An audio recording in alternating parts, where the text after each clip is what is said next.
Bonjour à tous et bienvenue à la rubrique du Dvar Malchut Tafshin Aleph Tafshin Bet. Cette semaine, donc, nous sommes Parasha Va Ishlar. Et le rabbi va parler de Yutet Kislev parce qu'on arrive très bientôt. Et donc, la question du rabbi est tout simplement pourquoi Yutet Kislev tombe le 19 Kislev, le 19 du mois. Pourquoi ça tomberait pas le 15 du mois? Il ramène par exemple la fête de Sukkot ou la fête de Pessah. La fête de Sukkot et la fête de Pessah tombent le 15 du mois. Et quand on regarde, c'est normal que ça tombe le 15 du mois. Pourquoi? Parce que comme Pessah et comme Sukkot, c'est un jour très haut, parce que c'est une fête, c'est un Yom Tov. Donc c'est normal, ça tombe le 15 du mois. Pourquoi? Parce que le 15 du mois, qu'est-ce qui se passe? La lune est en plénitude, elle est tout entière. Donc c'est normal que ça doit tomber le 15 du mois. Ah, alors pourquoi Yutet Kislev, qui est Rosh Hashanah de la Chassidoute, pourquoi ça tombe pas pourquoi ça tombe pas le 15? Pourquoi ça tombe le 19? Pour comprendre tout cela, déjà il explique qu'est-ce qui se passe par rapport à la lune. La lune du premier du mois jusqu'au 15 du mois, elle est donc elle est toute petite et donc elle l'augmente. Et comment ça se fait qu'elle l'augmente? Tout simplement, c'est grâce à quelqu'un, à qui? Au soleil. En fait, quand le soleil se rapproche de la lune, alors la lune va commencer à se dévoiler. En fait, il y a toujours besoin de deux personnes. En hébreu, ça s'appelle le mashpia et le mekabel. Comme un professeur. Le professeur doit être là, c'est le mashpia. Il doit enseigner pour que le mekabel va se dévoiler.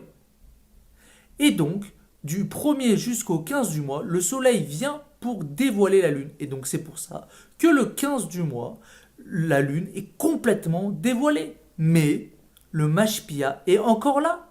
C'est pour cela que le mashpia, c'est pour cela que le soleil disparaît, commence à disparaître tout doucement pour, pour faire dévoiler le Mekabel, pour que l'élève, pour que donc la lune se dévoile lui-même, sans le mashpia. C'est même pour ça que quand le soleil va disparaître, la lune va se dévoiler. Ça sera sa lumière. Ça sera plus la lumière du soleil qui se reflète en lui, mais ça sera la lune complètement qui se dévoile. Et ça, si vous avez compris ce sujet, donc vous avez tout compris pour la suite de cette sira. C'est quoi? Yutet Kislev, ça doit pas être le 15 du mois. Pourquoi? Parce que le 15 du mois, c'est vrai que la lune est en plénitude, mais il y a encore le mashpia, c'est pas encore la lumière de la lune qui se dévoile. Mais quand le mashpia, le soleil va commencer à partir et donc la lune, le 19 qui se lève, qu'est-ce qui va se passer? La lune va se dévoiler. Ça sera vraiment la lumière de la lune qui va se dévoiler. Comme Rosh Hashanah. Rosh Hashanah de la Chassidoute, c'est le Rosh Hashanah de la Chassidoute. C'est le jour du dévoilement de la Chassidoute. C'est vraiment la nouvelle lumière qui se dévoile, comme la lune qui s'est dévoilée, sans avoir besoin du soleil. Et tout cela, c'est exactement pareil par rapport à cette paracha. La paracha de Vaishla, on voit deux personnes, un Mashpia et un Mekabel. La lune, c'est Yaakov, et le soleil, c'est Esav.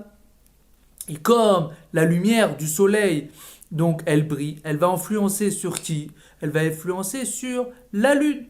Et donc, grâce à ça, qu'est-ce qui se passe? La lumière de Yaakov va briller. Et donc, Yaakov lui-même aura sa propre lumière. Sa lumière pourra monter, sera comme le soleil. C'est tout le but de la lune. Et le soleil, la lune, va être comme un soleil. Et donc tout cela, bien sûr, c'est par rapport à la Géoula. Qu'est-ce qui se passe? Après le 15 du mois, c'est vraiment l'étape d'après. C'est l'étape de la Géoula. Et c'est pour ça aussi que Yutet Kislev tombe pas avant le 15 du mois, mais après le 15 du mois. Parce que c'est l'étape finale. C'est l'étape du dévoilement complet de Mashiach. Avant, il y avait besoin de quelqu'un qui devait nous aider. Il y avait le Mashpia. Par contre, après, c'est le dévoilement complet de Mashiach. Et il finit avec la Haftara de la Parashat Vaishla. On voit qu'il y a marqué la maison de Yaakov effet de feu, celle de Yosef de flamme et celle de Esav de la paille. Qui c'est la maison de Yaakov? La maison de Yaakov, c'est l'Admour Azaken, et c'est qui la maison de Yosef? Yosef, c'est le premier prénom de l'Admour à Rayat. Donc c'est tout simplement la maison du Rabbi Rayat. Et c'est où la maison du Rabbi Rayat? C'est le 70-70. On sait très bien où, quand il est arrivé en Amérique, il a acheté la maison, le 70-70. Et la fin de la Haftara de Parashat Vaishlar, on voit que donc tout cela, la maison de Yaakov, la maison de Yosef, la maison de Esav, va aller jusqu'à où? Va aller de l'exil jusqu'à la France. Et la France, c'est Sarfat. Et donc, qu'est-ce que c'est Sarfat? C'est Ufarasta. Ça veut dire, il faut donc Ufarasta, il faut dévoiler tout cela. Et jusqu'à la France. Et c'est où la France? Comme on sait, toute la Chassidoute est allée jusqu'en France. Ou la France, jusqu'à la Yeshiva Tomret Mimim. Comme le Rabbi rappelle qu'en France, il y a une Yeshiva Tomret Mimim. Donc on voit qu'il y a le dévoilement de la Géoula qui a été dévoilé jusqu'à où? Jusqu'à la France. Alors quand on apprend tout cela, on sait que maintenant, le jour de Yud Kislev, on n'a pas une petite lumière, mais la lumière divine complètement. Plus besoin, comme on a expliqué, du soleil, mais que c'est la lune qui est complètement dévoilée, comme si c'était un soleil, c'était toute la sira. Alors c'est sûr que c'est la lumière de Mashiach qui va être dévoilée.